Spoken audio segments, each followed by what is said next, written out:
નમસ્કાર મિત્રો, welcome to હિરેન્સ curiosity corner.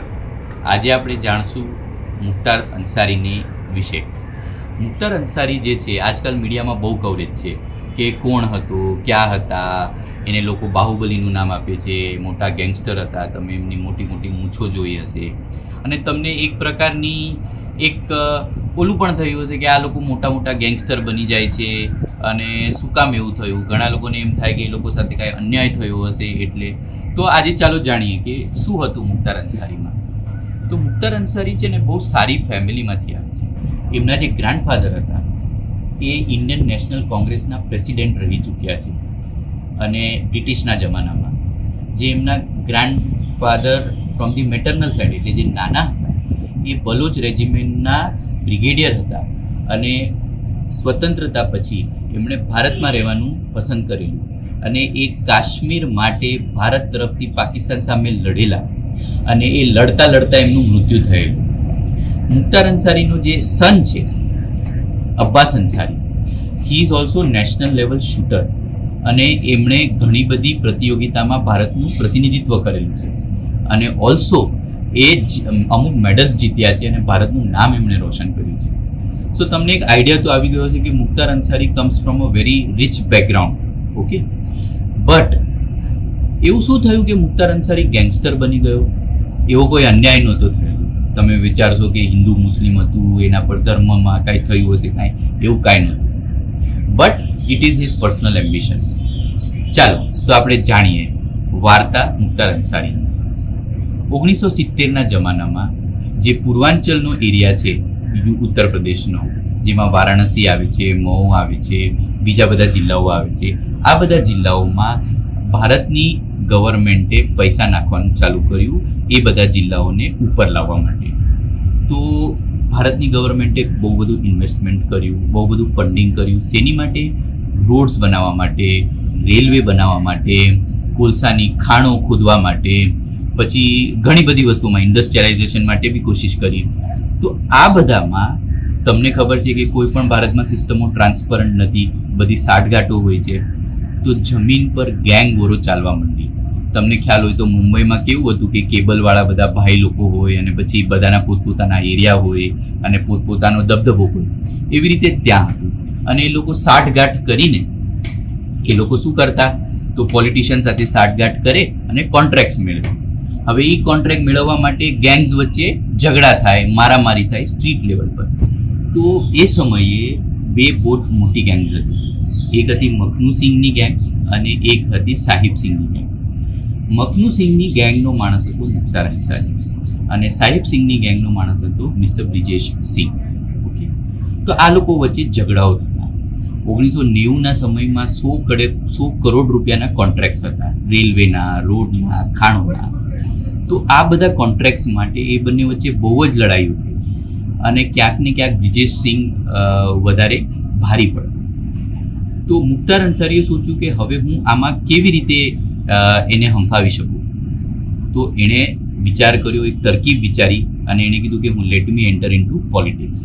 તો 1996માં એમણે માઉ કોન્સ્ટિટ્યુઅન્સીમાંથી MLA માટે લડાઈ શરૂ કરી અને લોકો જીતી ગયા કારણ કે એ એરિયામાં મુસ્લિમ પર્સન્ટેજ ઓફ વોટ્સ વધારે હતા. So there was a lot of affection for him અને એ જીતી ગયા 1996માં.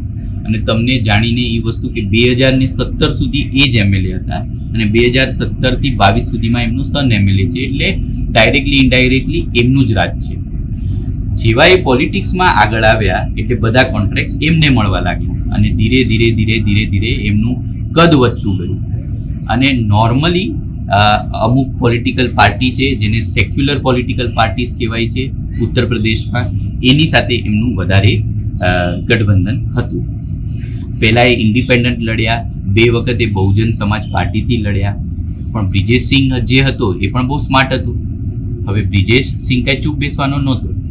તો મિત્રો, અત્યાર સુધીની જે એક સંક્ષિપ્તમાં વાર્તા તમને સમજાવી દઉં. Mukhtar Ansari came from a very good background. 1970ના જમાનામાં ગવર્મેન્ટનું બહુ ઇન્વેસ્ટમેન્ટ વધ્યું એટલે ત્યાં ગેંગ્સ વચ્ચે વોર થઈ. એમાં 2 ગેંગ હતી, એક હતી મખનુ સિંઘની ગેંગ અને બીજી હતી સાહિબ સિંઘની ગેંગ. મખનુ સિંહની ગેંગમાં મુખ્તાર અંસારી હતો, સાહેબ સિંહની ગેંગમાં બ્રિજેશ સિંઘ હતો. આ બંને વચ્ચે લડાઈઓ થતી.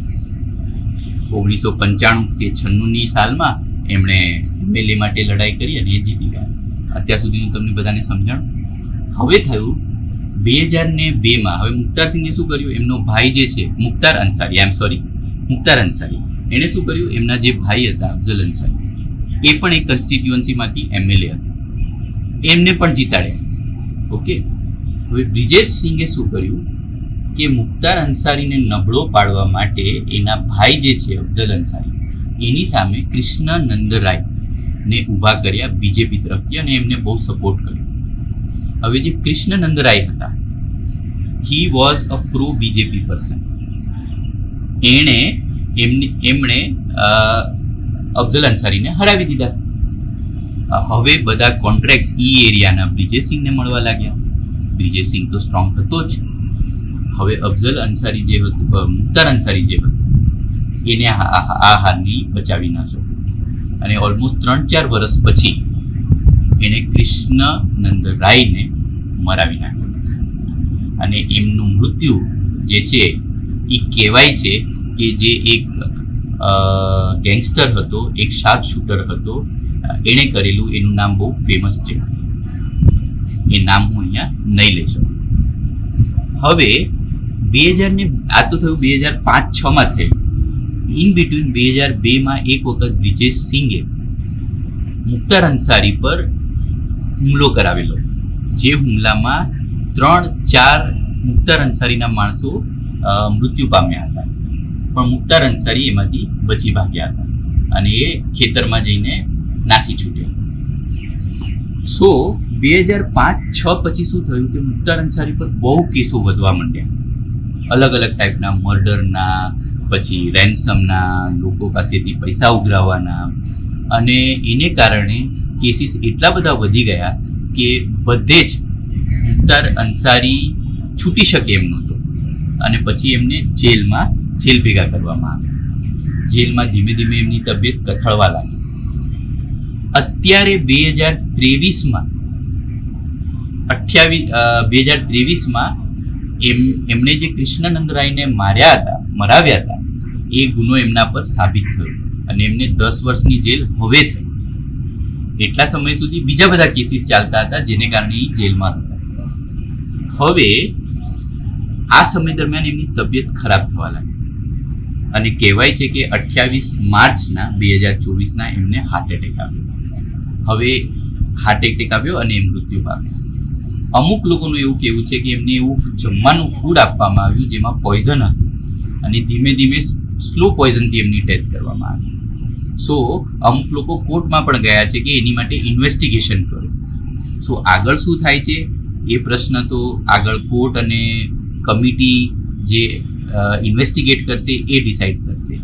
પણ અત્યાર સુધી જે મેં તમને ઓવરઓલ સમજાવ્યું છે, આઈ હોપ તમને સમજાણું હશે કે it is not a story of કે જ્યાં તમારા પર કાંઈ અન્યાય થયો અને તમે ગેંગસ્ટર બન્યા. He came from a very good family, but somehow personal એમ્બિશન્સને કારણે, મહત્વાકાંક્ષાઓને કારણે, અમુક મોહને કારણે એ આ લાઈનમાં ગયા. આ લાઈનમાં એમણે ધીમે ધીમે એમનું કદ વધાર્યું અને એ કદ વધારતા એમની અમુક લડાઈઓ થઈ અને એટ ધી એન્ડ એમને જેલમાં જવું પડ્યું અને છેલ્લે એમનું. સો આઈ હોપ તમને મુખ્તાર અંસારી વિશે કાફી સમજાયું હશે સરળ ભાષામાં. અને આવા જ વિડીયો જોવા માટે please subscribe to my channel Hiren's curiosity corner. Thank you. નમસ્કાર.